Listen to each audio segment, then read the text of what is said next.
a great question. What letters do you start off with from easy to hard as far as writing in preschool? And I've been a part of a lot of different curriculums and choosing what is best. And so many people have different ideas on what that looks like. And I think that's because it's what is easiest, like as far as the sound or saying the letter name, recognizing what they look like, or how to write them. So you're gonna get different answers for that depending on which one of those things. And so here you're asking about writing.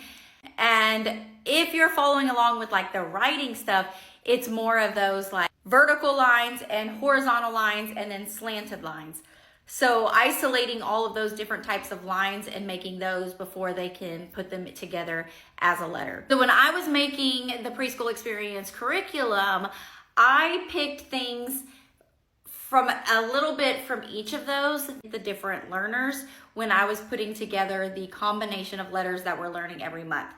Let me pull up my year at a glance just so that I tell you in the right order. So when I was choosing this, I was picking some based off those writing skills, right? So that's why we had the O and the X this month.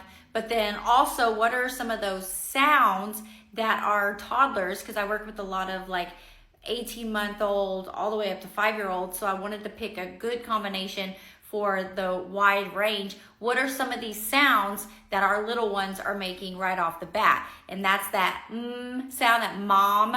We hear the dad, the b for baba or ball. Like that was the first word that my son said. So those are some very common beginning sounds that they're making. So here's the list.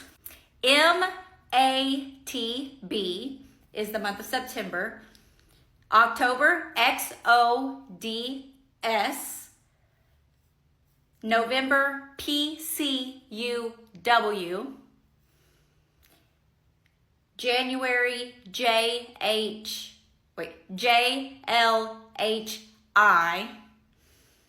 February, FGVN. March, RKY.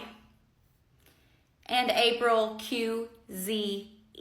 And I know some people like to pick it along, like goes with that theme or the month or something, so it has some connection there. And I do think that's important too. But I think more than that, it's like what is more natural for the kids, what's going to be more beneficial for them to learn.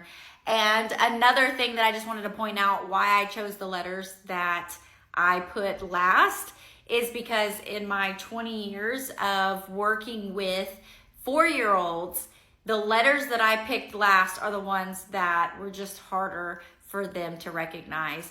And so I put them towards the end. Now, I mean, you could probably argue with the fact, well, if they're harder for them, let's expose them to them earlier on. And I understand that. And that's kind of the point, as we are learning all of these letters all year long. This is just when we're focusing and honing in on that combination of letters. And one other thing I want to point out is Handwriting Without Tears is a great resource when it comes to writing with our toddlers and preschoolers.